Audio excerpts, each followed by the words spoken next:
Okay, so today we'll be understanding the chapter how do organisms reproduce.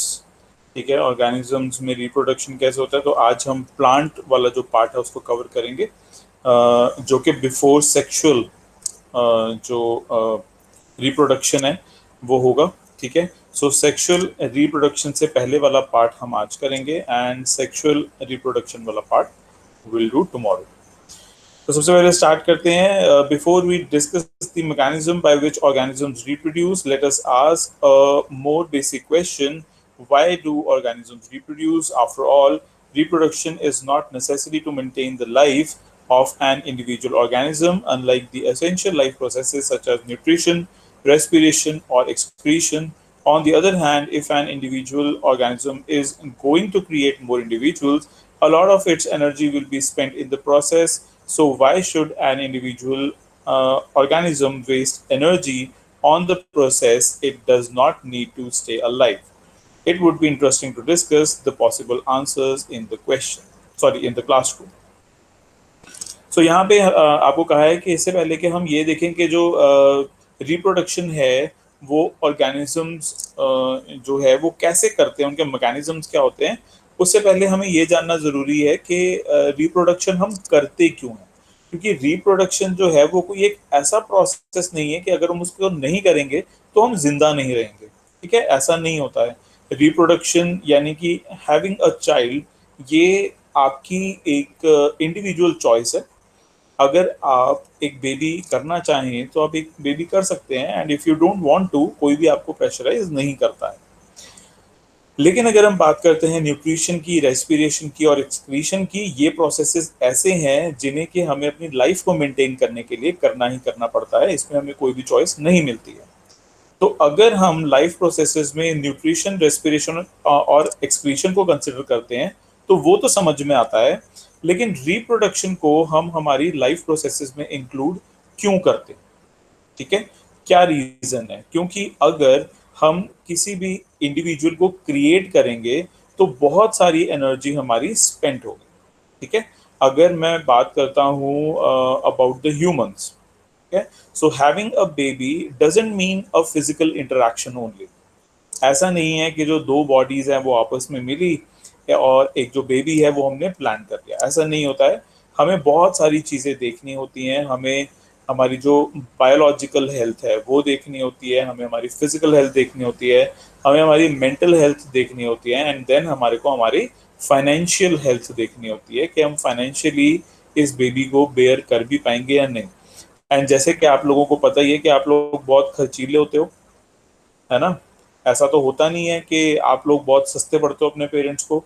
सोच के देखो, आप लोगों की मंथली फीस, ट्यूशन की, देन स्कूल की, देन ट्रांसपोर्टेशन की, देन क्लोथ्स, फूड, आप लोगों के लेजर्स, है ना, कि पापा आईफोन चाहिए, ठीक है, या किसी भी टाइप की कोई भी आप लोगों की लग्जरी है, तो वो सारी की सारी जो चीजें होती हैं वो आपके पेरेंट्स को बेयर करनी पड़ती है। ठीक है, फिजिकली भी उन्हें आपका ध्यान रखना पड़ता है। जैसे कि बहुत सारे स्टूडेंट्स लास्ट ईयर जब ट्यूशन पढ़ने के लिए आते थे तो आपके जो मदर्स हैं स्पेशली, वो आपको छोड़ने के लिए ट्यूशन में आते थे। ठीक है, सो अगर आपके पेरेंट्स आपको छोड़ने के लिए ट्यूशन में आ रहे हैं, दैट मीन्स कि उनको अपनी जो फिजिकल प्रेजेंस है वो भी देनी पड़ रही है। ठीक है, फाइनेंशियली तो वो आप लोगों को सपोर्ट कर ही रहे हैं, बट फिजिकली भी वो आपको सपोर्ट कर रहे हैं। ठीक है, so having a baby, creating a baby जो है वो एक ऐसा प्रोसेस है जिसमें कि बहुत सारी एनर्जी स्पेंड होती है। सो हम इंडिविजुअल्स को क्रिएट करने में इतनी एनर्जी वेस्ट करते क्यों हैं? ठीक है, क्यों जरूरी है कि हमारे पास बेबी हो ही हो? So, whatever the answer to this question, it is obvious that we notice organisms because they reproduce. If they were to be only one non reproducing member of a particular kind, it is doubtful that we would have noticed its existence. It is the large numbers of organisms belonging to a species that bring them to our notice. How do we know that two different individual organisms belong to the same species? Usually, we say this because they look similar to each other. Thus, reproducing organisms create new individuals that look very much like themselves. सो अगर हम बात करते हैं कि हम organisms को फिर reproduce क्यों करते हैं, एक जो न्यू वंस होते हैं हम उनको इस वर्ल्ड में क्यों लेके आते हैं, इसका रीजन है नोटिस कर पाना। तब आप लोगों को लगेगा कि नोटिस करने के लिए हम सिर्फ जो बेबीज है वो क्रिएट कर देते हैं, ये कैसा सा रीजन हुआ। अब यहाँ पे नोटिस करने का जो सेंस है वो ये है कि हमें अपनी एग्जिस्टेंस को शो करना पड़ता है इस नेचर में सरवाइव करने के लिए। इसलिए हमें हमारे जो बेबीज है उनको करना पड़ता है। ठीक है, फॉर एग्जाम्पल हम लोग मान लेते हैं कि 2020 में एक कोई न्यू ऑर्गेनिज्म क्रिएट हुआ, देन उसने रिप्रोड्यूस नहीं किया एंड 2021 में वो एक्सटिंक्ट भी हो गए। ठीक है, तो होगा क्या कि हमें उसके जो एफर्ट्स हैं जो उसने 2020 से लेके 2021 तक किए होंगे वो हमें पता ही नहीं चलेंगे। पारस, बी क्वाइट एंड अपनी जो लेक्चर है सिर्फ उस पर ध्यान दो। ओके, सो क्या होगा, जैसे कि मैं आप लोगों को बता रहा था कि उसने एक साल जो मेहनत की वो हमें पता ही नहीं लगेगा कि उसने एक साल मेहनत क्या की। वो इस दुनिया में आया 2020 में एंड 2021 में वो यहाँ से बाहर भी हो गया। अगर हम बात करते हैं ह्यूमन की, तो ह्यूमंस ने बहुत मेहनत की है। ठीक है, जब से हमारी जो लाइफ है वो हमें मिली है वर्ल्ड में, तब से लेके अभी तक हमने जो अपनी सिविलाइजेशंस हैं उनको आगे बढ़ाने में हमने बहुत ज्यादा मेहनत की है। ठीक है, एंड वी डोंट वांट कि हमारी जो मेहनत है वो वेस्ट हो जाए। ठीक है, सो वी वांट कि ये जो दुनिया है ये आगे चलती रहे, जो हमने मेहनत की है वो हमारे बच्चों को मिल जाए। ठीक है, मोस्टली क्या होता है, आपके पेरेंट्स ने अगर कोई घर बनाया होगा तो आफ्टर देयर डेथ वो आप लोगों के पास ही जाएगा। ठीक है, सो आपके पेरेंट्स अगर घर बनाते हैं तो वो ये सोच के कि चलो हमने तो जो स्ट्रगल किए थे वो किए हैं, हमारे बच्चों को घर बनाने के लिए स्ट्रगल ना करना पड़े, वो कुछ आगे अपना देखें कि उन्हें आगे क्या करना। ठीक है, सो अगर मैं बात करता हूं वर्ल्ड की, तो वर्ल्ड में अगर हम रिप्रोडक्शन कर रहे हैं तो हमारे एग्जिस्टेंस को नोटिस में रखने के लिए। ठीक है, ताकि जो हमारी हेरिडिटी है वो आगे आगे चलती रहे। ठीक है, so this is the reason कि वाई एन एनिमल, एनिमल में हम ह्यूमन भी आते हैं, एनिमल में क्रोकोडाइल्स भी आते हैं, एनिमल्स में डिफरेंट रेप्टाइल्स भी आते हैं। तो ये सारे के सारे ही रिप्रोड्यूस करते हैं क्योंकि ये एक ऐसा प्रोसेस है जिससे कि वो अपनी जो स्पीशीज है उनको आगे से आगे बढ़ा सकते हैं। ओके, देन इसके बाद एक और चीज यहाँ पे लिखी थी कि कभी कभार क्या होता है कि जो इंडिविजुअल ऑर्गेनिजम्स होते हैं वो सेम स्पीशीज के भी होते हैं। ठीक है, फॉर एग्जाम्पल अगर हम बात करते हैं मेल एंड फीमेल की, तो मेल एंड फीमेल है तो एक ही स्पीशीज के, होमोसेपियंस, है ना, होमोसेपियंस के ही हैं मेल एंड फीमेल। ठीक है, लेकिन क्या दोनों के दोनों सिमिलर है? नो। ठीक है, हमारे जो मैकेनिज्म्स हैं वो डिफरेंट है, और mechanisms not only in the in the light of physical appearance only, हम लोग मेंटली भी बहुत ज्यादा डिफरेंट होते हैं। ठीक है, जैसे कि जो नाइन्थ वाले उनको तो खैर मैंने ये जो एग्जाम्पल है ये दिया होगा पहले भी, जो यहाँ पे पढ़ते थे लास्ट ईयर। जो भी न्यू स्टूडेंट्स हैं उनको बता देता हूँ कि मेंटली भी जो मेल एंड फीमेल्स होते हैं वो काफ़ी डिफरेंट होते हैं। फॉर एग्जाम्पल कोई भी एक प्रॉब्लम क्रिएट होती है आपकी फैमिली में, तो आपके फादर जो होते हैं उनकी जो टेंडेंसी है वो ये होते हैं कि वो किसी एक्सपर्ट की सलाह लें। ठीक है, एंड चुपचाप करके, मतलब लॉजिकली आपके जो फादर्स हैं वो प्रॉब्लम से सॉल्यूशन चाहते हैं। ठीक है, आपके जो फादर्स होते हैं वो मोस्टली शांत रह के जो अपने सॉल्यूशंस हैं उनको निकाल लेते हैं। ठीक है, फाइनेंशियल प्रॉब्लम आई कोई, ठीक है, या फिर कोई फिजिकल प्रॉब्लम आई, किसी भी टाइप की प्रॉब्लम आई, हेल्थ के रिलेटेड कोई प्रॉब्लम आई, तो फादर ऐसे करते हैं। अच्छा, अब आते हैं मदर्स पे। मदर्स क्या करती हैं? They like to talk. ठीक है, they want go to the experts. ठीक है, वो सीधा क्या करेंगे, जो भी उनके सामने है वो उनके साथ बात करना स्टार्ट कर देंगे। ठीक है, चाहे वो आपके फादर हैं, चाहे वो आपके आपके जो नानी है, दादी है, कोई भी है। ठीक है, तो लेडीज क्या होती है कि वो उनके साथ बात करना स्टार्ट कर देती हैं, बिकॉज लेडीज का जो माइंड होता है वो कुछ इस तरीके से होता है कि वो इंटरेक्शन करते करते अपनी प्रॉब्लम का सॉल्यूशन निकाल लेती है, ठीक है।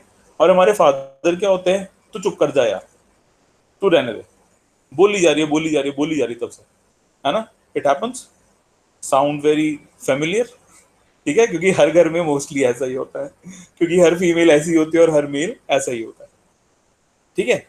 तो लेडीज जो होती हैं वो अपनी प्रॉब्लम का सॉल्यूशन बातों ही बातों में निकाल लेती है, लेकिन मेन जो होते हैं, मेन ऐसे नहीं होते हैं, मेन लोगों को चाहिए होती है एक्सपर्ट की सलाह, ठीक है। तो इस तरीके से mentally we are different, okay. अब अगर मैं आप लोगों से बात करता हूं about the colours which we wear, ठीक है। सो लड़के जो होते हैं, लड़कों के जो कलर होते हैं, जैसे कि अभी भी मैं देख पा रहा हूँ, ठीक है, जैसे यशस्वी है, ठीक है, यशस्वी ने जो कलर है जो पहना हुआ है टी शर्ट का, it is you know, I think it's blue और grey something and then white, ठीक है।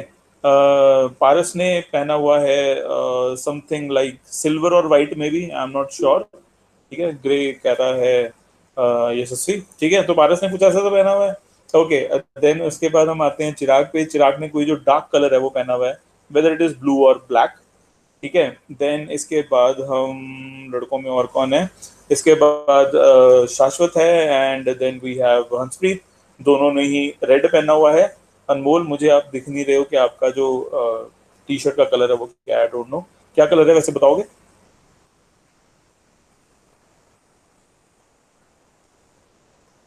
ब्लैक। तो आप लोग देख पा रहे हो कलर्स मेन के, वाइट, ब्लैक, ब्लू, रेड, ठीक है। मैंने पहना हुआ है येलो, ठीक है, तो आप लोगों को ये दिख रहा होगा, ओके। अब अगर हम बात करते हैं लेडीज के बारे में, यहीं पे बैठी हुई हैं तो बात कर लेते हैं, okay. The dress of Harnoor is pink, Devanshi blue, then we have Manvi black, and जो सानिया है उनका जो ब्लू है it is something different from the Devanshi one, ठीक है। तरनीत का जो ब्लू है it is different from Sania and Devanshi, ठीक है। एंड इनायत ने क्या पहना है, I can't see that. Inayat is wearing any dark colour, I think black है, ये भी शायद ब्लैक है या ब्लू है, ठीक है। एंड देन इसके बाद धृति है, इन्होंने डाला हुआ है येलो, ब्लैक टॉप लिखा है इनायत ने, ओके, ठीक है। तो ये कलर्स है, तो आप लोग देख सकते हैं कि यहीं पे जो कलर्स हैं उनके जो वेरिएशन है वो कितने हैं। अब हम चलते हैं किसी पार्टी में, ठीक है। नाउ जस्ट इमेजिन कि आप किसी मैरिज पार्टी में हो, व्हाट डू यू थिंक कि एक जो मेन है, ठीक है, मेन जो होंगे उनके जो सूट्स जो उन्होंने पाए हैं, ठीक है, जो उन्होंने पहने हुए हैं, उनका जो कलर है वो क्या होगा, blue, black, brown, grey, silver, ठीक है। इसके अलावा हद से हद भी वाइन कलर, ठीक है, वो भी अगर आप लोगों को समझ में आता है कि वाइन कलर क्या होता है, ठीक है। आधे जो लड़के हैं उनको तो पता ही नहीं होगा कि वाइन कलर होता क्या है, ठीक है। सो ये ओके। अब हम बात करते हैं गर्ल्स की, just imagine how many colours you can imagine कि एक पार्टी में गर्ल्स ने पहना होगा। It can be blue, it can be aqua, अब आपको एक्वा कलर नहीं पता होगा, aqua, it could be teal, ठीक है। Then it could be blue हो गया, एक्वा हो गया, टील हो गया, फिरोजी कलर,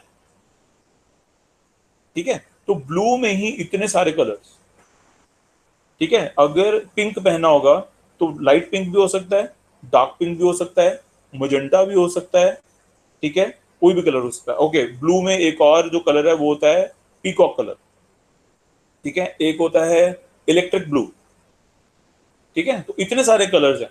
अब ये लड़कियों को पता होगा, लड़कों को पता ही नहीं चलता, ठीक है। लड़कों के लिए blue is like navy blue और स्काई ब्लू, दैट्स इट, खत्म।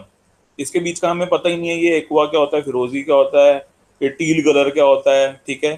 तो ये चीजें हमें पता ही नहीं होती, ठीक है, समझ में आ रहा है आप लोगों को। सो हम, ऐसा क्यों होता है, लड़कों के जो कलर्स होते हैं, एंड एक चीज आप लोग और देखना, आपके पेरेंट्स के या फिर आपके सिस्टर के ही अगर आप लोग सूट या फिर साड़ी देखोगे, येलो में भी डिफरेंट डिफरेंट जो शेड्स हैं वो होंगे, पिंक में डिफरेंट डिफरेंट शेड्स होंगे, ठीक है। तो मोस्टली व्हाट इट हैपेंस कि जब शॉपिंग के लिए जाते हैं तो वाइफ्स जो होती हैं वो बोलती हैं कि मुझे ब्लू कलर का लेना है कोई dress, and husbands are like कि तेरे पास है तो है ही ऑलरेडी। गर्ल्स आर लाइक नहीं नहीं मेरे पास तो है ही नहीं है। ठीक है, एंड मेन आर लाइक पूरी की पूरी अलमीरा भरी हुई है, एंड यू आर सेइंग कि तुम्हारे पास ये वाला कलर नहीं है। एंड वुमेन सेज कि अरे मैं बेट के साथ बोल सकती हूँ, मैं शर्त के साथ बोल सकती हूँ कि मेरे पास ये कलर है ही नहीं। एंड मैन इज लाइक कि नहीं नहीं होगा। बट एक्चुअल में क्या होता है कि जब उस सूट को लेके या उस साड़ी को लेके जब घर पे जाते हैं और जब उस कलर को मैच करते हैं, तो एक्चुअल में जो वाइफ होती है वो करेक्ट होती है। उस सेम कलर का वो जो कपड़ा है वो नहीं होगा, उस ब्लू कलर का कपड़ा नहीं होगा, उस सेम ब्लू कलर का नहीं होगा, वो थोड़ी डिफरेंट कलर का होगा। ऐसा इसलिए होता है because men can see near about 16 million colors।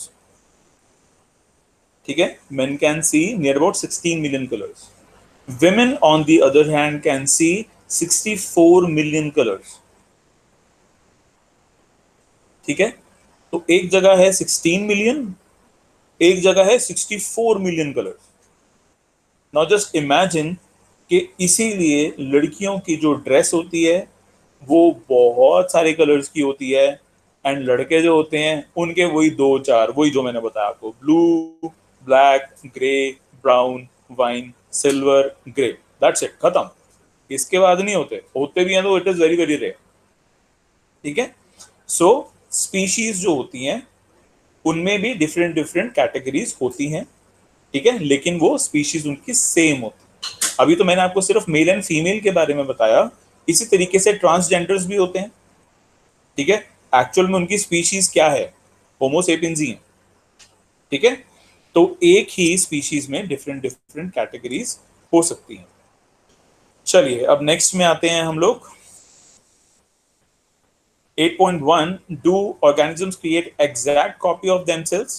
क्या हम जो हमारी एग्जैक्ट कॉपीज हैं उनको प्रोड्यूस कर सकते हैं? Organisms look similar because their body designs are similar. If body designs are to be similar, the blueprints of these designs should be similar. Thus, reproduction at its most basic level will involve making copies of blueprints of the body design. In class 9, we have learned that chromosomes uh, uh, in the nucleus of the cell contain information for inheritance of features from parents to next generation in the form of DNA. The DNA in the cell nucleus in the formation source for making proteins. If the information is changed, different proteins will be made. Different proteins will eventually lead to altered body design. सो यहाँ पे हमें बताया है कि क्या हम exact copies जो है वो हमारी बना पाते हैं। तो यस डेफिनेटली, अगर हम कहें बेसिक बॉडी डिजाइन की, तो यस वो हम बना लेते हैं। ठीक है, जैसे कि ह्यूमन के जो बच्चे होंगे वो कैसे होंगे, ह्यूमन ही होंगे। ठीक है, जो बेसिक बॉडी डिजाइन है वो वही होगा। ठीक है, वही दो लेग्स, ठीक है, टू आर्म्स, वन नोज, ठीक है, देन टू आईज। ठीक है, कुछ ऐसा सही होगा in most of the cases. ठीक है, 1 in a million केस में ऐसा होता है कि कुछ डिफरेंट निकल आए। ठीक है, जैसे कि आप लोग देखते ही होंगे कि जो यू नो वेरिएशंस हैं वो किसी ना किसी टाइप की निकल आती है। ठीक है, but most of the cases में क्या होता है कि जो हमारे बेसिक बॉडी डिजाइन हैं वो सेम रहते हैं, क्योंकि डीएनए की कॉपी हो जाती है। ठीक है, लेकिन अगर डिफरेंट जो प्रोटीन्स हैं वो मिल जाएंगे, तो ऐसे में जो डिफरेंट स्पीशीज हैं उनको क्रिएट किया जा सकता है। ठीक है, बट ये एनिमल्स में बहुत ही रेयर होता है, बहुत रेयर। ये चीज प्लांट्स में फिर भी हो जाती है। ठीक है, प्लांट्स में कैसे होती है? फॉर एग्जाम्पल के अगर हमारे पास एक रेड रोज है और हमें उस रोज का कलर ऑरेंज चाहिए, तो हम क्या करेंगे, जो रेड रोज है उसका जो अपर पार्ट होगा उसको हम फ्यूज कर देंगे मैरीगोल्ड के बेस के साथ। ठीक है, गेंदे का फूल आप जिसको बोलते हो। ठीक है, उसके साथ हम फ्यूज कर देंगे, तो अब जो हमारे पास रोज आएगा that rose will be of orange colour. ठीक है, तो प्लांट्स के साथ तो ये चीज की जा सकती है, प्रोटीन की जो इंटर चेंज है वो किया जा सकता है। लेकिन अगर हम बात करते हैं एनिमल्स के बारे में तो ये बहुत ही ज्यादा डिफिकल्ट होता है। In most of the cases ऐसा पॉसिबल है ही नहीं। ठीक है, ऐसा पॉसिबल नहीं है कि एक डॉग और कैट रिप्रोड्यूस करें और उसमें से कुछ ऐसा क्रिएशन निकले जो कि हमने पहले कभी देखा ही ना हो। ठीक है, पॉसिबल ही नहीं है। अगर कोई डॉग और कैट जो है अगर वो रिप्रोड्यूस करेंगे तो उनमें से अगर बेबी हो भी जाए तो ये भी बहुत बड़ी बात है। ये चीज भी पॉसिबल नहीं हो पाएगी क्योंकि जो जो इन दोनों के डीएनए हैं वो आपस में मैच ही नहीं करेंगे, इनकी कॉपी ही नहीं होगी। ठीक है, जैसे कि आप लोगों ने शायद पढ़ा होगा, आप लोगों ने पढ़ा है कि जो ह्यूमंस होते हैं हमारे में 23 पेयर्स ऑफ क्रोमोसोम्स होते हैं। 23 पेयर्स ऑफ क्रोमोसोम्स ह्यूमन में होते हैं। ठीक है, सो ह्यूमन जो है इसमें 23 है, लेकिन किसी और एनिमल में अगर 23 की जगह 28 है तो डीएनए आपस में कॉपी ही नहीं करेंगे। ठीक है, तो ये प्रॉब्लम हो सकती है। ओके, सो नेक्स्ट पे आते हैं। तो यहाँ पे जैसे कि हमसे पूछा गया था कि क्या जो सिमिलैरिटी है वो हो सकती है, तो यस हम कहेंगे कि सिमिलैरिटी हो सकती है but in basic body design only. ठीक है, इससे ज्यादा सिमिलैरिटीज नहीं है। Therefore, a basic event in reproduction is the creation of a DNA copy. Cells use chemical reactions to build copies of their DNA. This creates two copies of the DNA in a reproducing cell, and they will need to be separated from each other. However, keeping one copy of DNA in the original cell and simply pushing the other one out of the work uh, would not work. Okay, so यहाँ पे आपको बताया है कि जो basic event के बारे में अगर हम बात करें कि रिप्रोडक्शन में बेसिकली होता क्या है, तो रिप्रोडक्शन में डीएनए की कॉपिंग होती है। ठीक है, अब ये जब डीएनए की कॉपिंग होती है तो टू कॉपीज बनती है, और ये जब टू कॉपीज बनती है तो वो एक दूसरे से सेपरेट हो जाती है। एक कॉपी जो होती है वो तो होती है ओरिजिनल सेल, लेकिन दूसरे वाला जो होता है उसको हम सिंपली पुश आउट नहीं कर सकते। ऐसा पॉसिबल नहीं है कि हम एक को तो रख लें, एक जो कॉपी है उसको तो हम रख लें और दूसरी कॉपी जो है उसको हम आउट ऑफ द वर्क कर दें। ऐसा पॉसिबल नहीं हो पाता है because the copy push out would not have any organized cellular structure for maintaining its life processes. ऐसा इसलिए पॉसिबल नहीं है क्योंकि अगर हमने किसी एक कॉपी को बाहर निकाल दिया तो ऐसे में उसके सेलुलर ऑर्गेनालिज जो ऑर्गेनालिज हैं वो नहीं बनेंगी, और इसकी वजह से वो वाली जो कॉपी है वो अपने लाइफ प्रोसेसेस को मेंटेन नहीं कर पाएगी, यानी कि जो न्यूट्रिशन है वो नहीं ले पाएगी। ठीक है, एक्सक्रीशन नहीं कर पाएगी। Therefore, DNA copying is accompanied by the creation of an additional cellular apparatus, and then the DNA copies separate, each of with its own cellular apparatus. Effectively, a cell divides to give two new cells. So then इसके बाद हम क्या करते हैं, एक जो original copy है उसके पास तो उसका सारा का सारा मैटर होता है, लेकिन जो दूसरी कॉपी होती है उसमें क्या करते हैं, उसमें एडिशनल सेलुलर अपैरेटस की क्रिएशन की जाती है, जिसकी वजह से ये दोनों के दोनों ही कॉपीज जो हैं ये इंडिविजुअली सरवाइव कर पाते हैं। ठीक है, और ऐसे में क्या होता है, जो सेल है वो टू सेल्स में डिवाइड करता है। ठीक है, और ये वाला केस जो हम पढ़ रहे हैं ये केस है आपके प्लांट्स का केस, ये ह्यूमंस का केस नहीं है। ह्यूमन में ऐसा नहीं होगा कि दो कॉपीज बनेंगी, दो न्यूक्लियस बनेंगे, दो ऑर्गेनालीज बनेंगी, एंड फिर उसके बाद जो दो ऑर्गेनिज्म वो प्रोड्यूस होंगे। ये ह्यूमन का नहीं पढ़ रहे हैं अभी हम, ये प्लांट का है। ठीक है, तो प्लांट के पर्सपेक्टिव से आपको यहाँ पे बताया है, इसको आप लोग ह्यूमंस के साथ कंफ्यूज मत करें। ठीक है जी, क्लियर है। चलिए, सो अभी तक जो हमने पढ़ा है उसे आप चलिए ये वाला पैराग्राफ भी कर लेते हैं, देन इसके बाद आप लोग अपने आप पढ़ना जो मैंने आप लोगों को पढ़ाया। These two cells are of course similar, but are they likely to be absolutely identical? The answer to this question will depend on how accurately the copying reaction involved occur. No, biochemical reaction is absolutely reliable. Therefore, it is only to be expected that the process of copying DNA will have some variation each time. As a result, the DNA copies generated will be similar but may not be identical to the original. सो यहाँ पे आपको बताया है कि ये जो DNA कॉपिंग है क्या ये एब्सोल्युटली आइडेंटिकल होती है, तो ऐसा आंसर जरूरी नहीं है, क्योंकि क्या होता है कि जो आपके बायोलॉजिकल एंड केमिकल रिएक्शंस जो होते हैं उस पे डिपेंड करता है कि डीएनए कॉपिंग जो है ये एब्सोल्युटली आइडेंटिकल होगी या नहीं। अगर कोई वेरिएशन आ गया तो ऐसे में क्या होगा कि जो डीएनए की जो कॉपी बनी है वो सिमिलर नहीं होगी। ठीक है, वो बिल्कुल आइडेंटिकल नहीं, सॉरी सिमिलर तो होगी, आई मीन जो उसका बेसिक बॉडी डिजाइन है वो तो सिमिलर रहेगा, लेकिन जो उसकी आइडेंटिटी है वो ओरिजिनल वाले के साथ एग्जैक्टली मैच करती हुई नहीं होगी। यानी कि लीफ का जो साइज है वो बड़ा भी हो सकता है और छोटा भी हो सकता है अपने ओरिजिनल डीएनए से। ओके, देन इसके बाद some of the variations might be so drastic that the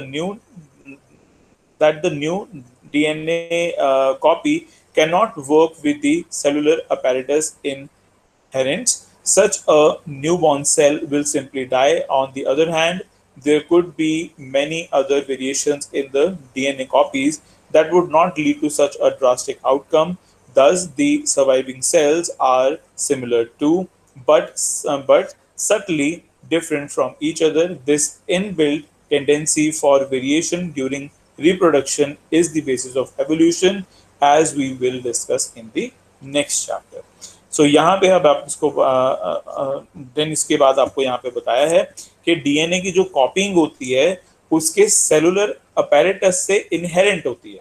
ठीक है, अगर ये इनहेरेंट नहीं होगी तो ये सिंपली डाई कर जाएगा। यानी कि अगर वेरिएशंस ही बहुत ज्यादा हो गई है एक डीएनए कॉपिंग में तो इट विल कंप्लीटली डाई।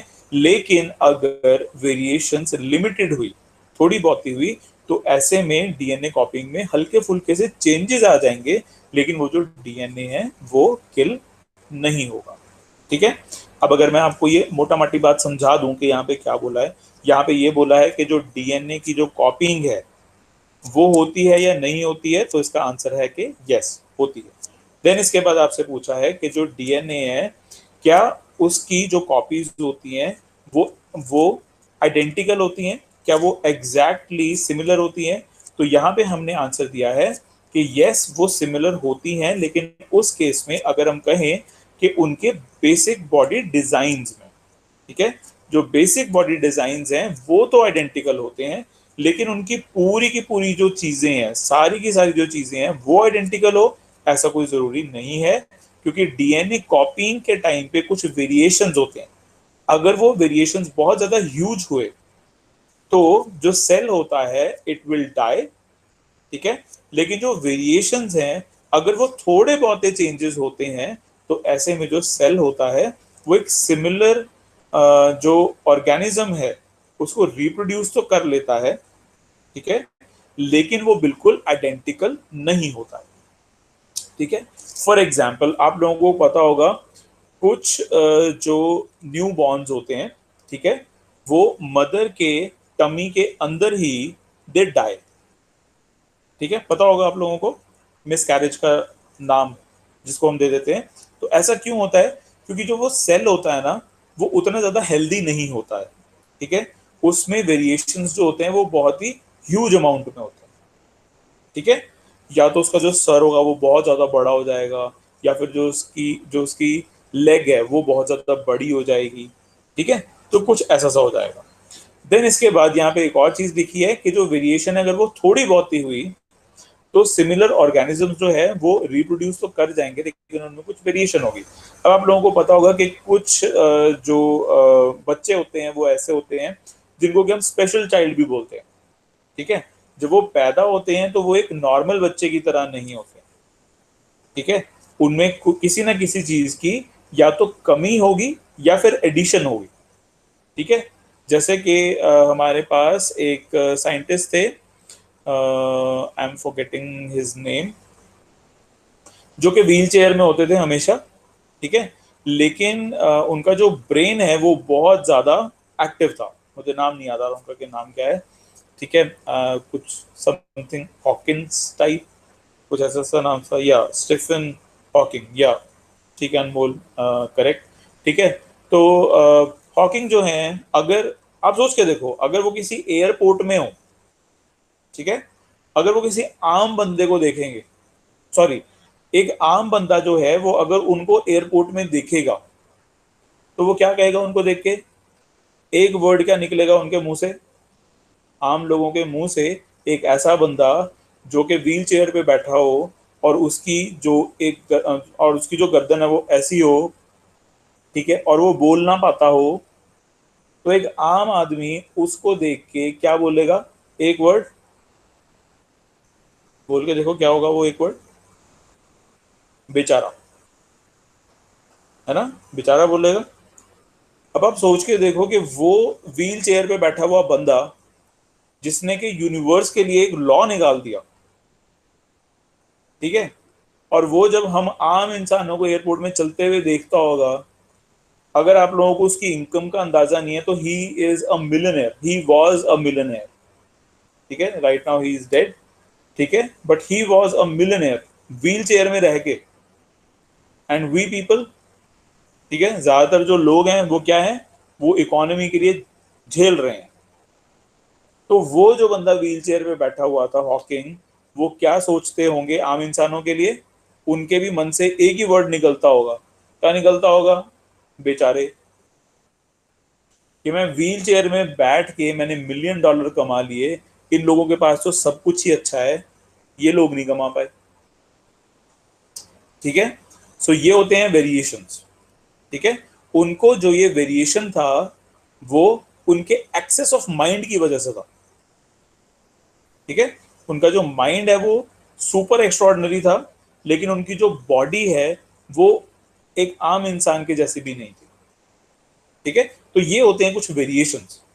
इसमें एडिशन भी होता है और इसमें किसी ना किसी चीज का लॉस भी होता है। इसीलिए वेरिएशन को हम कभी भी ये नहीं कहते हैं कि जो वेरिएशन है वो हमेशा बेनिफिशियल होता है, जरूरी नहीं है। ठीक है। कभी कभार वो बेनिफिशियल हो सकते हैं और कभी कभार वो बेनिफिशियल नहीं होते। ठीक है। सो यहाँ पे आपको जो डीएनए कॉपिंग है उसके बारे में बताया, वेरिएशन के बारे में बताया। अभी ये फर्स्ट पेज एंड इस वाले पेज में द इंपॉर्टेंस ऑफ वेरिएशन से पहले पहले का जितना भी मैंने पढ़ाया ये आप लोग पढ़ेंगे। एंड कोई भी डाउट है तो आप अपनी नोटबुक में उसको नोट कर लेंगे। ठीक है। अभी क्वेश्चन आंसर्स पूछने नहीं है, अभी सिर्फ आपने नोट कर लेना है अगर आपका कोई भी डाउट होगा तो। ठीक है, करो जी।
शाश्वत, बुक की तरफ देखो एंड पढ़ो।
हाँ जी, आई होप आप सभी ने पढ़ लिया होगा and it is the time for your break.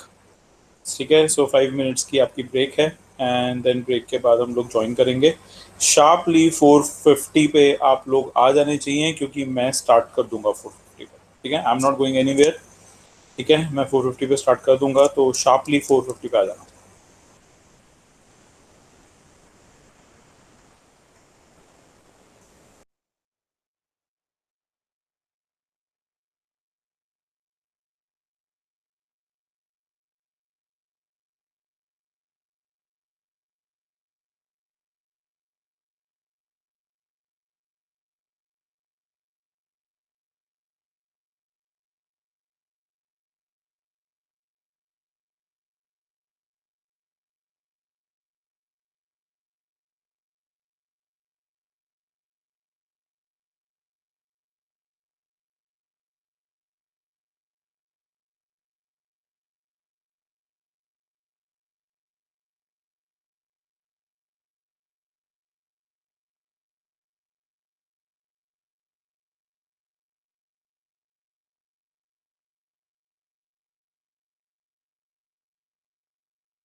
चलिए स्टार्ट करते हैं। जिन्होंने अपनी वीडियोस ऑफ की हुई हैं अपनी वीडियोस ऑन कर लो। चलिए, सो 8.1.1 the importance of variation. Populations of organisms fill well-defined places or niches in the ecosystem using their ability to reproduce. The consistency of DNA copying during reproduction is important for the maintenance of the body design features that allow the organisms to use that particular niche. Reproduction is therefore linked to the stability of population of species. अब अगर हम population की बात करते हैं, population क्यों होती है? पॉपुलेशन एक इकोसिस्टम में इसलिए होती है ताकि वो एक वेल डिफाइंड प्लेस या फिर नीश अपनी बना सके इन अ पॉपुलेशन। ठीक है, तो what do we mean by the niche या फिर what do we mean by the place? देखिए, नीश का मतलब क्या होता है? नीश का मतलब होता है कि आपकी एक किसी चीज में एक्सपर्टीज। ठीक है, जैसे बहुत सारे जो सक्सेसफुल पीपल होते हैं वो हमेशा कहते हैं कि बिल्ड योर नीश स्ट्रॉन्ग। ठीक है, अपनी जो नीश है यानी कि जो अपनी एक्सपर्टीज है उसको काफी ज्यादा स्ट्रॉन्ग कर लो। ठीक है, अब अगर हम बात करते हैं लायन। ठीक है, लायन की जो नीश है वो क्या है कि उसने जो लिविंग ऑर्गेनिजम्स हैं जो कि मूवेबल हैं और थोड़े से बड़े हैं उनको किल करना है। ठीक है, it is the niche of lion या फिर टाइगर। ठीक है, अब अगर हम बात करते हैं माइक्रो ऑर्गेनिजम्स या फिर बैक्टीरिया के बारे में, इनकी नीश क्या है? ठीक है, कि जो छोटे मोटे फूड पार्टिकल्स हैं जो कि लेफ्ट आउट हो चुके हैं, ठीक है, या फिर जो रॉटन होने वाले हैं, ठीक है, उनकी क्लेंजिंग करना। ठीक है, तो नीश आप लोगों को समझ में आया क्या होता है? ठीक है, it is area of expertise. ठीक है, कि किस चीज में आपकी एक्सपर्टीज है। ओके, सो यहाँ पे हमें बताया है कि जो पॉपुलेशन है, पॉपुलेशन का एक जो काम है वो क्या है? Using their ability to reproduce and then इसके बाद production is and reproduction is therefore linked to the stability of the population of the species। सबसे पहली बात तो रिप्रोडक्शन से होता क्या है कि एक स्पीशीज की जो पॉपुलेशन है उसमें स्टेबिलिटी आ जाती है। ठीक है, दूसरा और क्या होता है यहाँ पे? However, niches can change because of the reason beyond the control of the organism। लेकिन कभी कभार ऐसा भी होता है कि जो नीश होती है वो चेंज हो जाती है। ऐसा इसलिए क्योंकि उनके हाथों में कुछ चीजें नहीं होती हैं। फॉर एग्जाम्पल अगर हम बात करते हैं एनवायरमेंट की, temperatures on Earth can go up or down, water levels can vary, or there could be a meteorite hits. To think of a few examples, if a population of reproducing organisms were suited to a particular niche, and if the niche were drastically altered, the population would be wiped out. However, if some variations were to be present in a few individuals in this population, there would be some chances of them to survive. Thus, if there were a population of bacteria living in temperate waters, and if the water temperature were to be increased by the global warming, most of these bacteria would die, but the few variants resistant to the heat would survive and grow further. Variation is thus useful for the survival of species over the time। अब आपको यहाँ पे नीश के change होने की बात बताइए कि कभी कभार क्या होता है कि नीश जो है वो चेंज भी हो जाती है। ठीक है, उसका जो एरिया ऑफ एक्सपर्टीज है वो चेंज भी हो सकता है, और ऐसा तब होता है जब चीजें हमारे कंट्रोल में नहीं होती। ठीक है, फॉर एग्जाम्पल यहाँ पे आपको बैक्टीरिया के बारे में बताया गया है कि बैक्टीरिया जो होते हैं, मान लेते हैं कि बैक्टीरिया की एक टाइप है जो कि टेम्परेट वाटर्स में सरवाइव करते हैं, और एंड वहां पे जो वो वाटर है उसकी क्लेंजिंग करते हैं। ठीक है, अब होता क्या है, ये एक एग्जाम्पल है। अब होता क्या है कि वाटर का जो टेम्परेचर है वो राइज कर जाता है। वाटर का टेम्परेचर राइज करने पे क्या होगा कि बहुत सारे बैक्टीरिया जो है वो मर जाएंगे। ठीक है, क्योंकि उनको रहने की आदत है कंपैरेटिवली एक ठंडे वाटर में, तो जैसे ही टेम्परेचर राइज करेगा तो बहुत सारे बैक्टीरिया जो है वो मर जाएंगे, ठीक है। लेकिन वो बैक्टीरिया जो कि रेजिस्टेंट है, ठीक है, यानी कि वो हीट को किसी एक पर्टिकुलर डिग्री तक कंट्रोल कर सकते हैं, अगर उन स्पीशीज ऑफ बैक्टीरिया ने रिप्रोड्यूस किया, ठीक है, एंड सक्सेसफुली उनके जो न्यू बॉर्न्स हैं वो जिंदा रह पाए, ठीक है, तो ऐसे में क्या होगा कि इन बैक्टीरिया की जो पॉपुलेशन है वो फिर से इंक्रीज करना स्टार्ट कर जाएगी, ठीक है। तो इस केस में हम ये कह सकते हैं कि जो वेरिएशन है वो यूजफुल होते हैं, ठीक है। समझ में आया? इट वॉज इजी, कुछ डिफिकल्ट तो नहीं था, ठीक है। वेरिएशन की यहाँ पे बात हुई कि एक जो वेरिएशन है वो हुआ है, ठीक है, और वो जो वेरिएशन था वो हीट के रेजिस्टेंट था, वाटर का टेम्परेचर राइज कर गया, एंड क्योंकि कुछ माइक्रो ऑर्गेनिज्म या कुछ बैक्टीरिया ऐसे थे जो उस हीट में भी रह सकते थे, उस हीट में भी जिंदा रह सकते थे, उन्होंने फर्दर रिप्रोड्यूस किया, एंड जो ऑफस्प्रिंग्स हुए वो भी ऐसे ही हुए जो कि हीट को रेजिस्टेंट कर सकते हैं, ठीक है। सो ये जो है आपको इस पैराग्राफ में पढ़ाया गया है। ओके, देन इसके बाद हम पढ़ेंगे modes of reproduction used by single organisms, ठीक है। देन मोड्स ऑफ रिप्रोडक्शन क्या होते हैं ये पढ़ेंगे, उससे पहले ये वाला पैराग्राफ जो मैंने आपको पढ़ाया है एक बार ये पढ़ लो, ठीक है। देन इसके बाद हम मेथड्स पे चलते हैं कि किस किस मेथड से रिप्रोडक्शन किया जा सकता है। 2 मिनट्स का टाइम मैं आप लोगों को दे रहा हूँ, 2 मिनट्स में आप लोग पढ़िए, एंड देन कोई डाउट है तो आप उसको राइट डाउन कर सकते हैं।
चलिए, आई होप आप लोगों ने पढ़ लिया होगा। सो अब नेक्स्ट में आते हैं, द टॉपिक, और I can say the first method of reproduction we have here is fission. So 8.2.1 fission for uninuclear organism, cell division or fission leads to the creation of new individual. Many different patterns of the fission have been observed. Many bacteria and protozoa simply split into two equal halves during cell division. In organisms such as amoeba, the splitting of two cells during division can take place in any plane.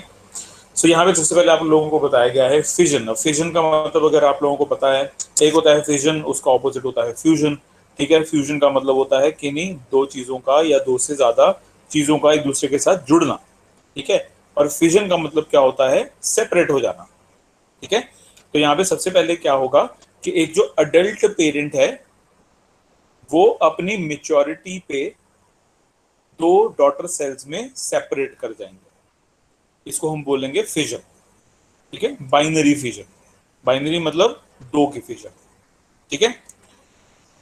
सो यहाँ पे लिखा है for unicellular organism cell division और fission leads to the creation of new individual. ये हम unicellular के बारे में बात कर रहे हैं।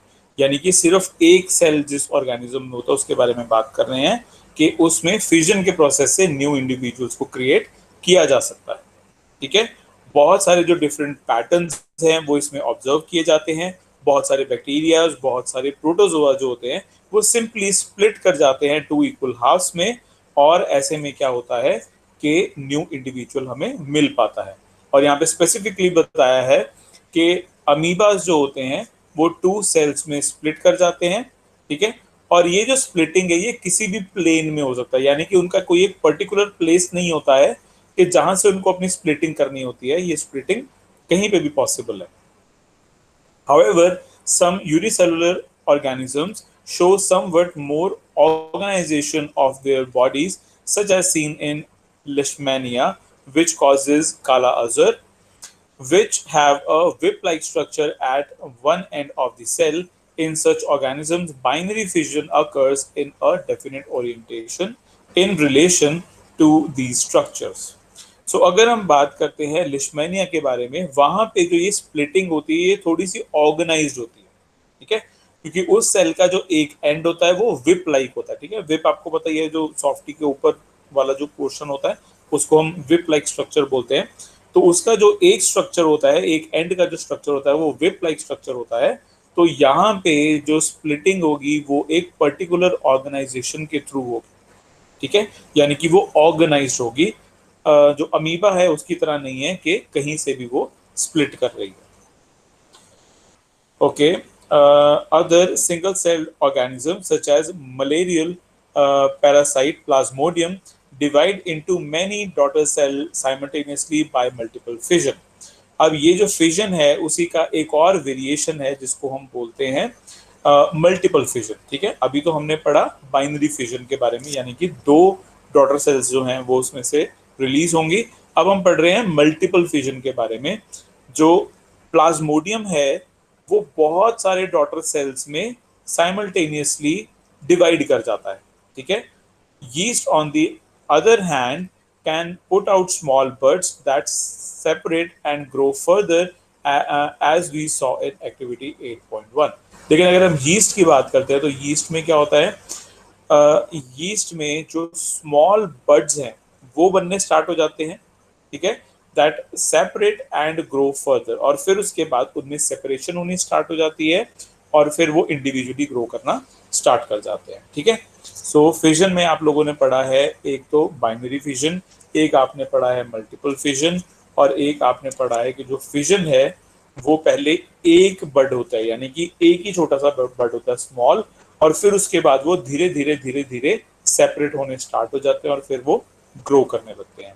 ठीक है, तो इसका एग्जाम्पल हुआ यीस्ट, मल्टीपल फिजन का एग्जाम्पल हुआ प्लाज्मोडियम, एंड लेशमेनिया जो है ये एग्जाम्पल हो गया आपका बाइनरी फिजन का। ठीक है, तो ये जो एग्जाम्पल्स हैं ये याद रखने हैं, ये एमसीक्यूज में या फिर वन मार्कर्स में आप लोगों से पूछ लिए जाते हैं। ठीक है, ऑर्गेनिजम्स के नाम। ओके जी, देन इसके बाद हमारे पास फ्रेगमेंटेशन। ठीक है, फ्रेगमेंट का मतलब क्या होता है? जो फ्रेगमेंट है उसका मतलब होता है सेगमेंटेशन। ठीक है, यानी कि डिफरेंट डिफरेंट सेक्शंस होना। ठीक है, फ्रेगमेंट्स। ठीक है, डिफरेंट डिफरेंट पीसेस। ठीक है, ये होता है फ्रेगमेंट। ओके, सो फ्रेगमेंटेशन पढ़ लेते हैं।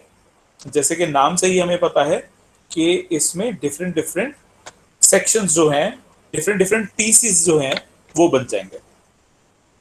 In multicellular organisms with relatively simple body organization, simple reproductive methods can still work. Spirogyra, for example, simply breaks up into smaller pieces upon maturation. These pieces or fragments grow into new individuals. Can we work out the reason for this based on what we saw in activity 8.4?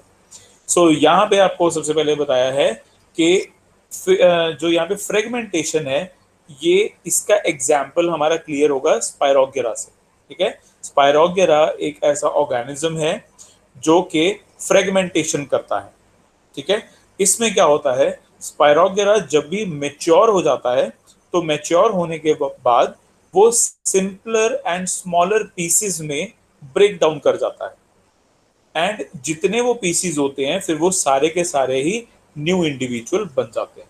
ठीक है, just like that, जैसे कि आपको यहाँ पे दिखाया गया है, आपकी बुक्स में भी होगा, जस्ट लाइक दिस। ठीक है, ये प्लाज्मोडियम है, लेकिन जो फ्रेगमेंटेशन स्पायरोगेरा की बताइए वो भी कुछ ऐसी सी ही होती है। ठीक है, ऑलमोस्ट द सेम। आप लोग मान लो कि ये एक पूरा का पूरा ऑर्गेनिज्म है स्पायरोगेरा, ये मैच्योर हो गया एंड उसके बहुत सारे जो पीसीज हैं वो यहाँ पे बन गए। अब ये जो बहुत सारे पीसीज है ये सारे के सारे एक इंडिविजुअल बन जाएंगे जब ये ग्रो करना स्टार्ट करें। ठीक है, ओके, तो यहाँ पे बताया है कि स्पायरोगेरा जो है वो एक मल्टी सेलुलर ऑर्गेनिज्म है, लेकिन जो उसकी बॉडी ऑर्गेनाइजेशन है वो बहुत ही सिंपल है, इसी वजह से फ्रेगमेंटेशन यहाँ पे काम कर सकता है। ठीक है, अगर उसका जो बॉडी डिजाइन है वो सिंपल ना होता, कॉम्प्लेक्स होता, तो ऐसे में फ्रेगमेंटेशन यहाँ पे काम ना कर रहा होता। This is not true for all multicellular organisms. They cannot simply divide cell by cell. The reason is that multicellular organisms, as we have seen, are not simply a random collection of cells. Specialized cells are organized in tissues, and tissues are organized into organs, which then have to be placed at different at definite positions in the body. In such a carefully organized situation, cell by cell division can be impractical. Multicellular organisms therefore need to use more complex ways of reproduction. तो यहाँ पे ये चीज clear की गई है कि ऊपर जो हमने मल्टी सेलुलर ऑर्गेनिजम्स की बात की है, ये सिर्फ सिंपल बॉडी ऑर्गेनाइजेशंस के बारे में बात की गई है। वो बॉडी ऑर्गेनाइजेशंस जो कि बहुत कॉम्प्लेक्स होते हैं, जैसे कि ह्यूमन है, ह्यूमन का जो बॉडी डिजाइन है वो बहुत ही कॉम्प्लेक्स है। कॉम्प्लेक्स क्यों है? क्योंकि हमारे पास स्पेशलाइज्ड ऑर्गन्स है। ठीक है, हमारे जो सेल्स है वो पहले टिश्यूज में कन्वर्ट होंगे, टिश्यूज जो हैं वो कन्वर्ट होंगे ऑर्गन्स में, जो ऑर्गन्स है वो कन्वर्ट होंगे ऑर्गन सिस्टम में, एंड ये जो ऑर्गन सिस्टम है ये कन्वर्ट होगा एक ह्यूमन बॉडी में। ठीक है, तो हमारी बॉडी में ये चीज पॉसिबल नहीं है। ऐसा नहीं है कि हम लोग मेच्योर हो जाएंगे और हमारे मेच्योर होने के बाद हम बहुत सारे छोटे छोटे पीसीज में कन्वर्ट हो जाएंगे, और बहुत सारे छोटे छोटे पीसीज में कन्वर्ट होने के बाद हम न्यू ऑफस्प्रिंग्स को क्रिएट कर सके। ये चीज पॉसिबल नहीं है। ये चीज पॉसिबल इसलिए नहीं है क्योंकि हम जो मल्टी सेलुलर ऑर्गेनिजम्स हैं जिनकी कॉम्प्लेक्स बॉडी है, हम लोगों के डिफरेंट डिफरेंट टिश्यूज होते हैं, डिफरेंट डिफरेंट टिश्यूज के डिफरेंट डिफरेंट ऑर्गन्स होते हैं। ठीक है, और हमारे जो ऑर्गन्स होते हैं वो इतने ज्यादा वास्ट होते हैं कि हम इस स्प्लिटिंग के थ्रू अपने जो ऑर्गन्स हैं उनको क्रिएट नहीं कर सकते। ठीक है, सो इस वजह से हम फ्रेगमेंटेशन का पार्ट नहीं बन सकते। ओके, फ्रेगमेंटेशन का पार्ट सिर्फ वही मल्टी सेलुलर ऑर्गेनिज्म बन सकते हैं जिनका बॉडी डिजाइन बहुत ही बेसिक सा होता है, बहुत ही सिंपल सा होता है। A basic strategy used in multicellular organisms is that different cell types perform different specialized functions. Following this general pattern, reproduction in such organisms is also the function of specific cell type.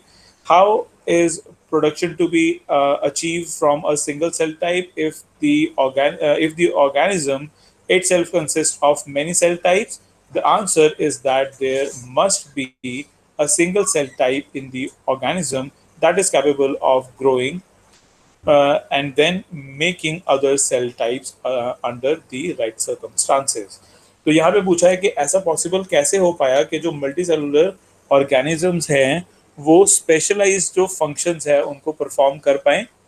ऐसा इसलिए possible हो पाता है क्योंकि उनके अंदर एक single cell type functions जो हैं वो वर्क कर रहे होते हैं, यानी कि एक ही सिंगल सेल जो है वो बहुत सारे मल्टी सेलुलर सेल्स को क्रिएट कर सकता है। इसी वजह से फ्रेगमेंटेशन हो पाती है। अगर किसी ऑर्गेनिज्म में सिंगल सेल टाइप फीचर ना हो तो वो भी फ्रेगमेंटेशन के थ्रू रिप्रोड्यूस नहीं कर पाएगा। ठीक है, I hope I am clear. If I am not clear आप इस पैराग्राफ को दोबारा से पढ़ो, एंड आप लोगों को कोई भी डाउट है तो आप उसको राइट डाउन कर सकते हो। ठीक है, पढ़ो। I am giving you 2 to 3 minutes।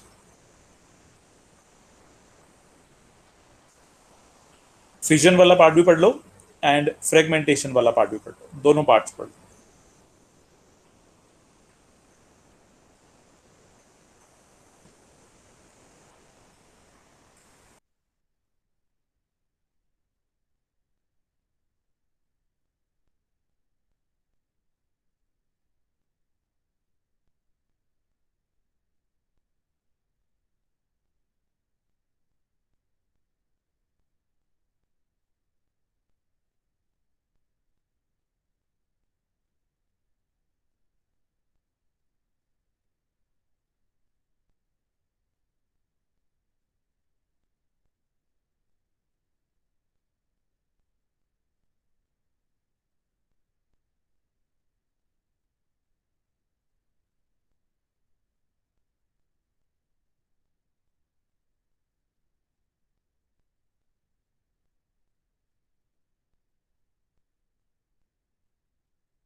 हाँ जी, I hope it's been done.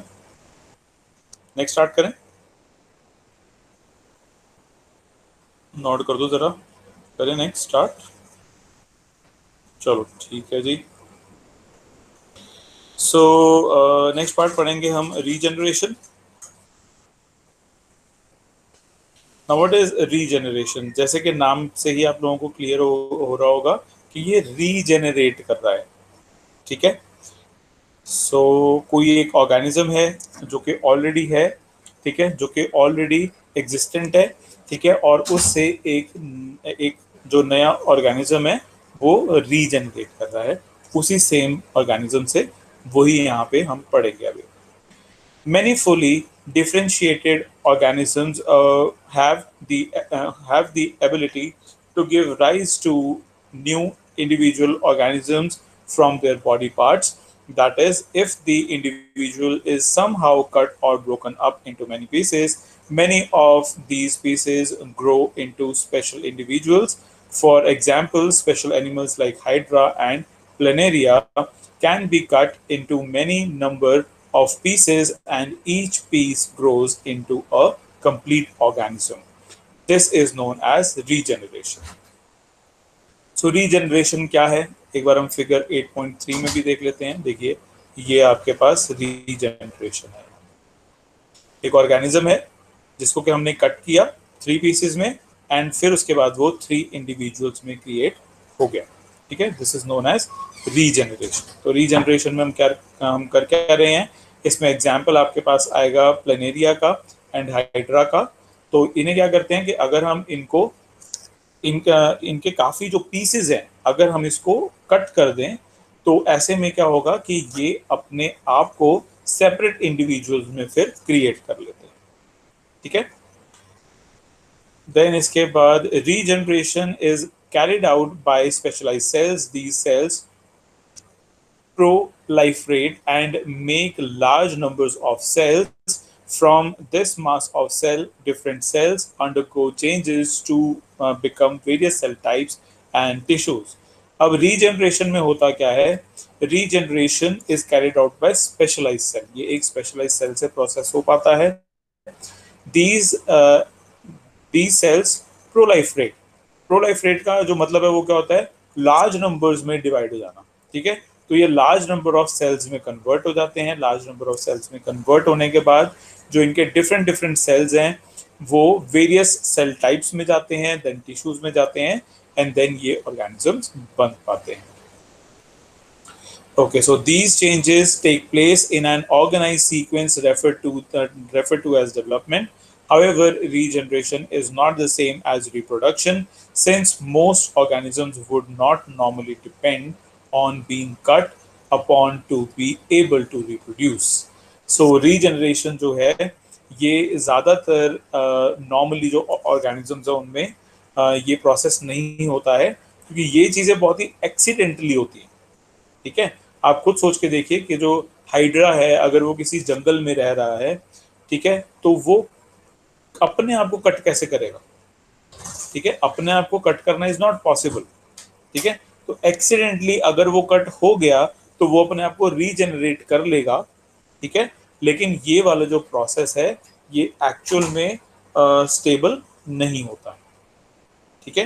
Actual में ये वाला जो प्रोसेस है उसको नेचर में प्रैक्टिस नहीं किया जाता है। ठीक है। अगर आप लोगों को पता होगा कि लिजर्ड जो होती है, छिपकली जो होती है, अगर उसको लगता है कि उस पे अगर किसी भी तरीके का अटैक हो रहा है तो उस कंडीशन में क्या होता है कि लिजर्ड जो अपनी टेल है उसको छोड़ देती है, उसको डिटैच कर लेती है। पता है आप लोगों को ये? किसी को पता है? हैंड रेज करके बताओ। ठीक है, हर नूर को पता है। ठीक है, काफी काफी बच्चों को पता है, दैट्स गुड। ठीक है। लिजर्ड को जब भी डेंजर फील होता है, उसको लगता है कि someone is trying to attack him और हर, व्हाटएवर। ठीक है। सो उस कंडीशन में क्या होता है कि जो लिजर्ड होती है वो अपनी टेल को डिटैच कर लेती है। ऐसे में जो प्रीडेटर होता है उसको लगता है कि शायद उसने लिजर्ड को कैच कर लिया है, बट एक्चुअल में जो वो प्रीडेटर होता है वो उसकी टेल में बिजी हो जाता है। उसको लगता है उसकी टेल को पकड़ के कि जैसे उसने लिजर्ड को पकड़ लिया है, ठीक है। एंड वो जो टेल है वो 60 डेज में रीजनरेट भी हो जाती है, ठीक है। लिजर्ड जो है उसको अपनी टेल 60 डेज में फिर से वापस भी मिल जाती है, ठीक है। So this is the process of regeneration. Regeneration जैसे कि बताया गया है कि ये एक ऐसा टाइप है जो कि नेचर में स्टेबल नहीं है, नेचर में बहुत ज़्यादा हम इसको यूज़ नहीं करते हैं, तो हम इसको रिप्रोडक्शन के लिए कंसिडर मोस्टली नहीं करते हैं, ठीक है। इसको हम रिपेयर के लिए कंसिडर कर सकते हैं, बट हम इसको रिप्रोडक्शन के लिए कंसिडर नहीं करते हैं, ठीक है। अब मुझे कॉल आ रहा है, just wait for a minute, मैं कॉल अटेंड कर लूँ जरा।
हाँ जी, आई एम रियली सॉरी, एक इम्पोर्टेंट कॉल थी।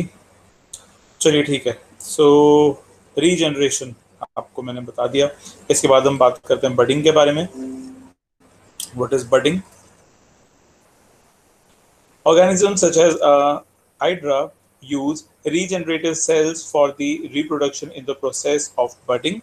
In Hydra, a bud develops as an outgrowth due to repeated cell division at one specific site. These buds develop into tiny individuals and, when fully mature, detach from the parent body and become new independent individual. अब जो budding है वो क्या होता है, देखो budding का सबसे पहले तो यहाँ पे एग्जाम्पल दिया है हाइड्रा में, ठीक है। अब हाइड्रा जो है ये आपको रीजनरेशन में भी दिया था, ठीक है।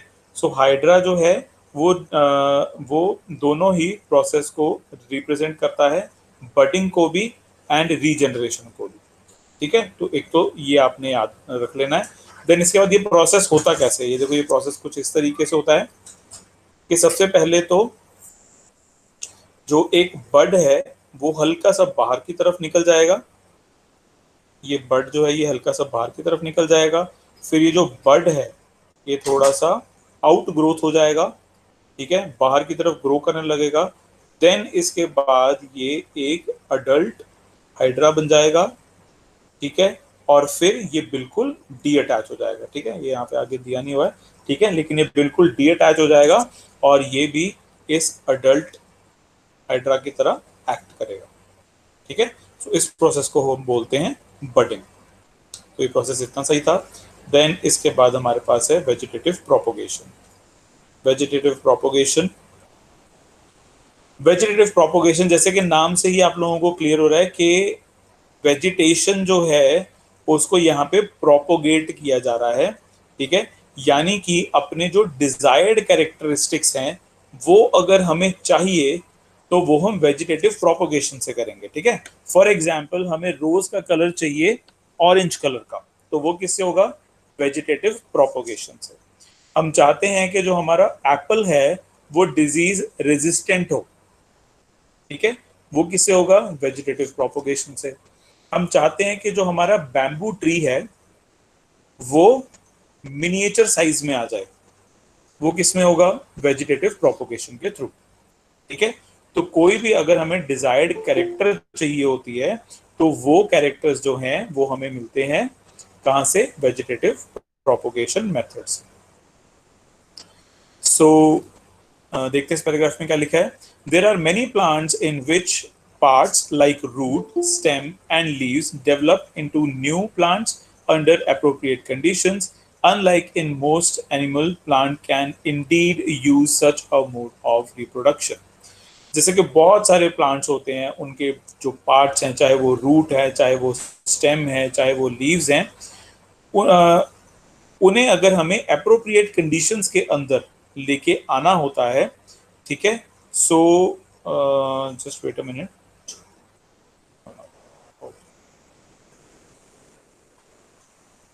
yeah, there are many plants in which parts like root develop into new plant under appropriate condition, unlike in most indeed use such a mode of reproduction. Okay, तो यहाँ पे जैसे कि बताया कि अगर हमें एक डिजायर्ड रूट चाहिए, डिजायर्ड स्टेम चाहिए, डिजायर्ड लीव्स चाहिए, तो हम उन्हें एक अप्रोप्रिएट कंडीशंस में ला के उनका एक न्यू प्लांट बना सकते हैं।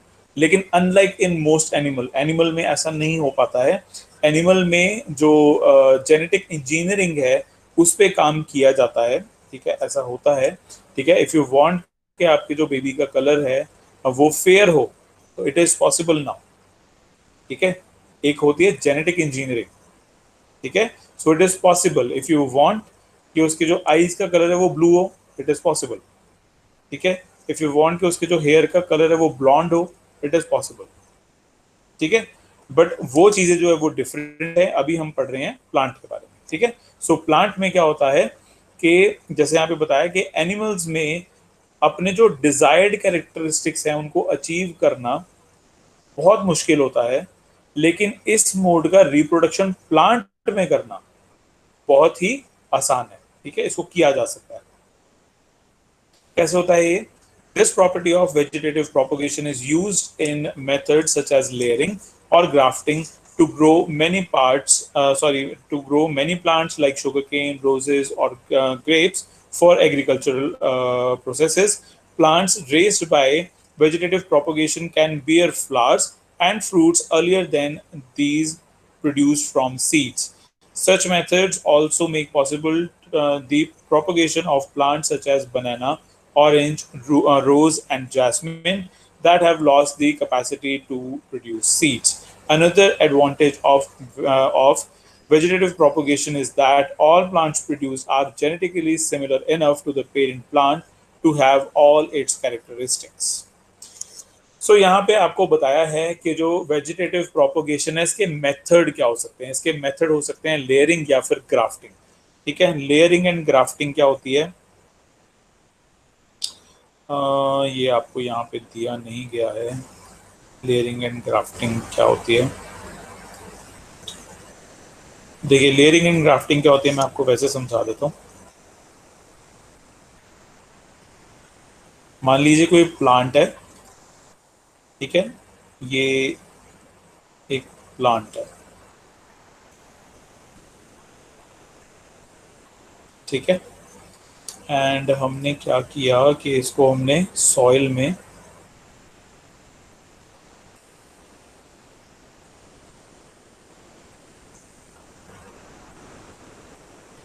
ये मान लेते हैं हमारी सॉइल है, ठीक है, ये एक प्लांट है। इस प्लांट की जो रूट है, इनके जो रूट्स हैं वो ये हैं, ठीक है।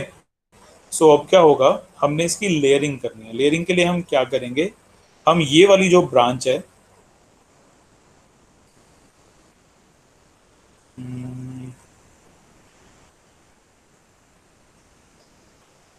ये वाली जो ब्रांच है, हम इसको मिट्टी के अंदर डाल देंगे, ठीक है।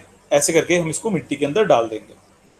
थोड़े दिनों के बाद जब हम इसमें वाटरिंग करेंगे, इसको हम सनलाइट देंगे, ठीक है, तब हम लोग क्या देखेंगे, हम देखेंगे कि ये वाली जो ब्रांच है जो कि हमने इसके अंदर डाल दी थी, अब इसमें भी रूट्स निकल आई, ठीक है, इनमें भी रूट्स निकल आए।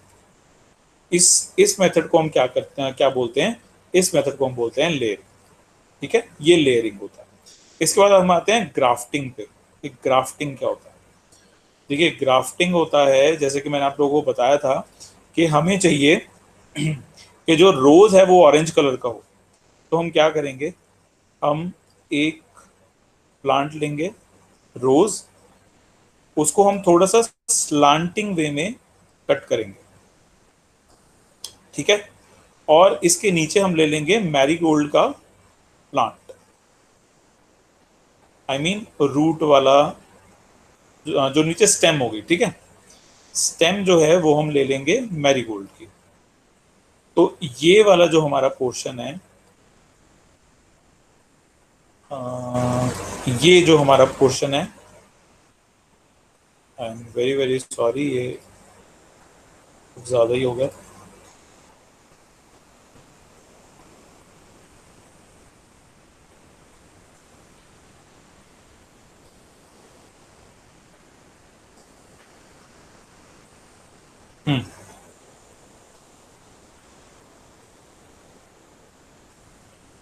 ये वाला जो पोर्शन होगा हमारा, ये तो हमने ले लिया रोज का अपर पोर्शन, ये लोअर पोर्शन जो है ये हमने ले लिया मैरीगोल्ड का, ठीक है।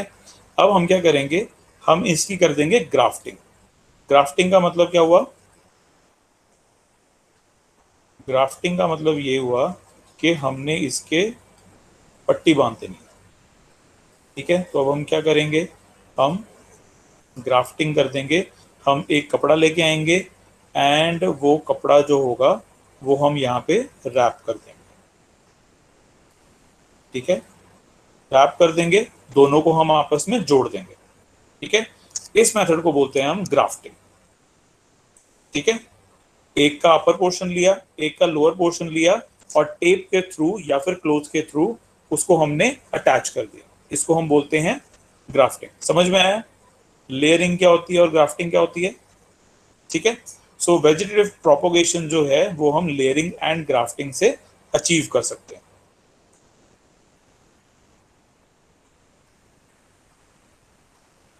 ओके, सो अगर हम लेयरिंग एंड ग्राफ्टिंग से इसको अचीव करेंगे तो हमें जो डिजायर्ड कैरेक्टरिस्टिक्स हैं वो क्या क्या मिल सकते हैं, वो भी यहाँ पे आपको बताया है।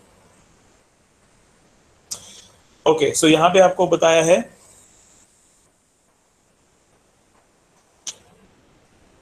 layering and grafting to grow many plants like sugarcane, rose and grapes। इन तीनों ही जो ये तीनों जो क्रॉप्स हैं हम इनको एग्रीकल्चरल प्रोसेसेस के लिए वेजिटेटिव प्रोपोगेशन के थ्रू ग्रो कर सकते हैं। ठीक है, इसके अलावा यहाँ पे लिखा है plants raised by vegetative propagation can bear flowers and fruits earlier than those produced from the seeds. जो सीड्स ऐसे हैं जिनसे हमने पहले भी फ्लावर्स एंड फ्रूट्स को हमने उनको प्रोड्यूस कर लिया था। ठीक है, ऐसे सीड्स जिनसे हमने पहले भी फ्लावर्स एंड फ्रूट्स को प्रोड्यूस कर लिया था, उन्हीं सीड्स को दोबारा से यूज करके हम फ्लावर्स एंड फ्रूट्स प्रोड्यूस कर सकते हैं। ठीक है, इस मेथड से ये भी हो सकता है। और क्या हो सकता है? Such methods also make possible the propagation of plants such as banana, orange, rose and jasmine that have lost the capacity to produce seeds. Banana, orange, rose and jasmine में क्या होता है मोस्टली कि उनके जो सीड्स होते हैं वो अपने आप को फर्दर प्रोड्यूस नहीं कर पाते। ठीक है, तो ऐसे में जो ये लॉस्ट कैपेसिटी होती है, तो इन सीड से हम दोबारा से बनाना, ऑरेंज, रोज एंड जैस्मिन भी क्रिएट कर सकते हैं। ठीक है, ये एग्जाम्पल हैं, ये आप लोगों को करने हैं। ठीक है, अच्छे से याद करने, इसको आपने इंपॉर्टेंट मार्क करना है अपनी बुक में तो कर सकते हो। Another advantage of vegetative propagation is that all plants produced are genetically similar enough to the parent plant to have all its characteristics. एक और जो इसका एडवांटेज है वो ये हो जाता है कि हमें जो न्यू प्लांट मिलता है वो ज्यादातर अपने पेरेंट प्लांट के साथ मैच करता होता है। ठीक है, जैसे कि हमें ऑरेंज कलर का रोज चाहिए था, तो निकला तो रोज ही ना। ठीक है, और उसके जो स्पाइक्स हैं वो भी बिल्कुल वैसे ही थे, सिर्फ चेंज क्या हो गया? कलर। ठीक है, सो एक्चुअल में हमें रोज ही मिला है, लेकिन उसका सिर्फ हमने कलर चेंज कर दिया, बाकी वो दिखने में अपने पेरेंट प्लांट के जैसा ही है। ठीक है, देन इसके बाद हमारे पास एक और यहाँ पे छोटा सा दिया गया है, उसके बाद हम अ, आपको मैं जो ब्रेक है वो दे दूंगा। Similarly, birds produce in the notches along the leaf margin of bryophyllum fall on the soil and develop into new plant. अब ये जो वेजिटेटिव प्रोपोगेशन है इसकी वजह से एक और चीज हो जाती है, वो क्या? ये एक लीफ है ब्रायोफाइलम का। ठीक है, सो ये जो होगा, ये वाला जो एक नॉच होगी, जब ये थोड़ी सी मेच्योर हो जाएगी तो ये सॉइल में गिर जाएगी और इससे ब्रायोफाइलम का एक नया प्लांट उगाएगा। ठीक है, same case will happen with this one notch also. इस नॉच के साथ भी यही होगा, जैसे जैसे जो नॉच हैं वो सॉइल में गिरते जाएंगे, वैसे वैसे एक नया ब्रायोफाइलम जो है वो क्रिएट होता जाएगा। ठीक है, सो वेजिटेटिव प्रोपोगेशन के थ्रू हम इस चीज को भी अचीव कर सकते हैं। तो नेक्स्ट ब्रेक में आप लोगों को अभी दे रहा हूँ फॉर 5 मिनट्स। ठीक है, 5 मिनट्स में ही आप लोग यहाँ पे आ जाएंगे। आई एम स्टिल है। ओके, तो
हाँ जी, सभी अपनी वीडियोस ऑन कर लीजिए please.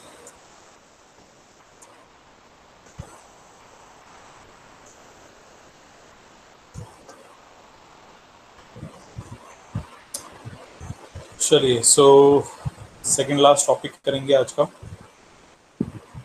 Tissue culture. In tissue culture, new plants are grown by removing tissues or separating cells from the growing tip of a plant.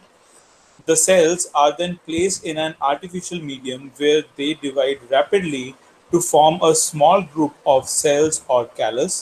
The callus is transferred to another medium containing hormones for growth and differentiation. The plantlets are then placed in the soil so that they can grow into mature plants.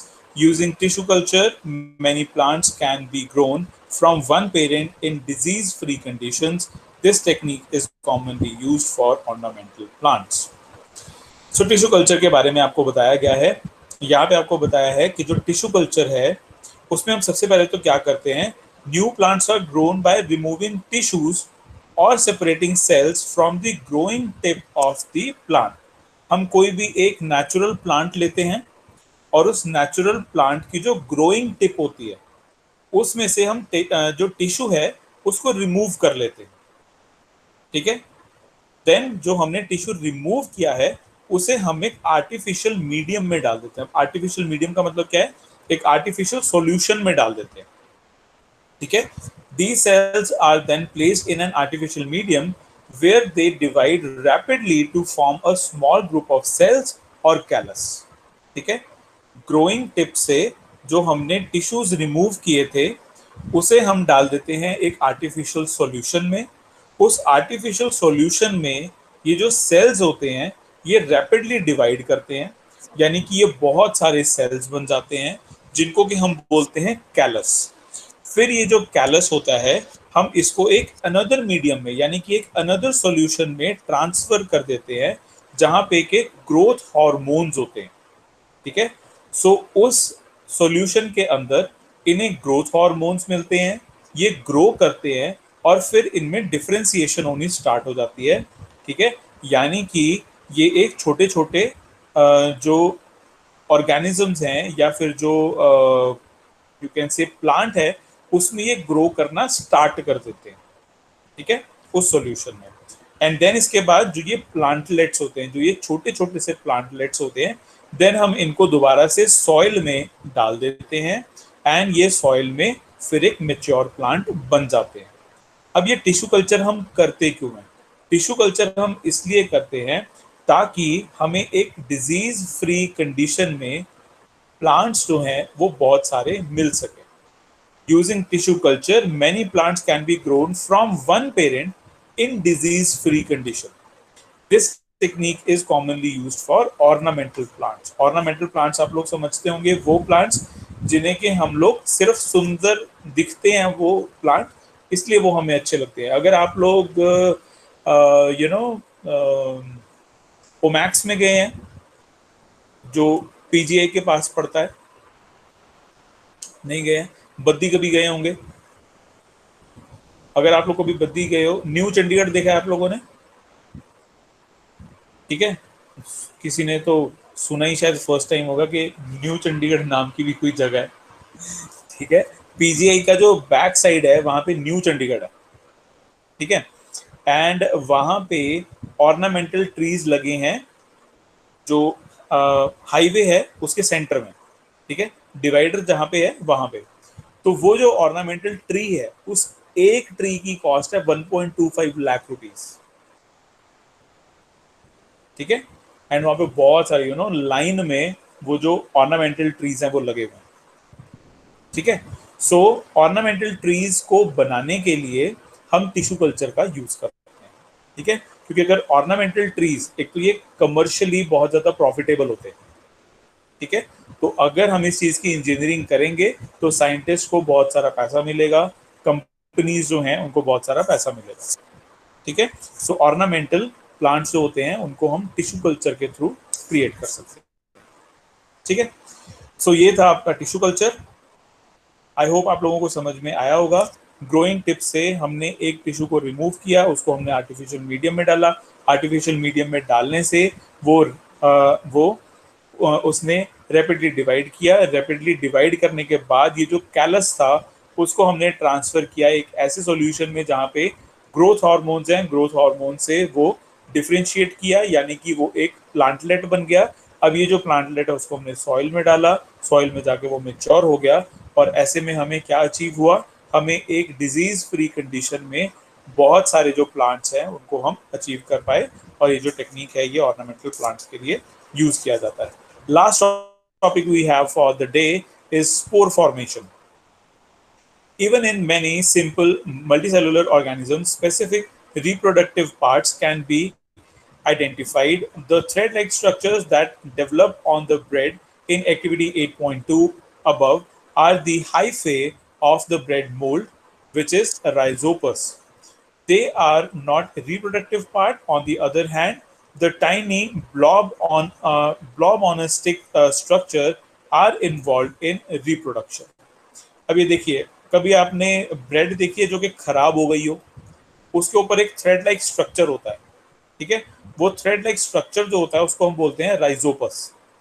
अब Rhizopus का जो ये वाला portion होता है, ये जो Bob like portion होता है, ठीक है, ये जहाँ पे ये दिखाया गया है, ये वाला जो पोर्शन होता है ये रिप्रोडक्शन में इन्वॉल्व होता है, ये वाला, ठीक है। ये जो बॉब है, ये जो बॉब्स हैं, ये रिप्रोडक्शन में इन्वॉल्व होते हैं। होता क्या है, इसके अंदर से जो स्पोर्स हैं वो फटते हैं, ठीक है, एंड वो जहां जहां पे गिरते हैं, अगर वहां पे फेवरेबल कंडीशन मिलेगी इन स्पोर्स को, तो ये ग्रो करना स्टार्ट कर जाते हैं, ठीक है।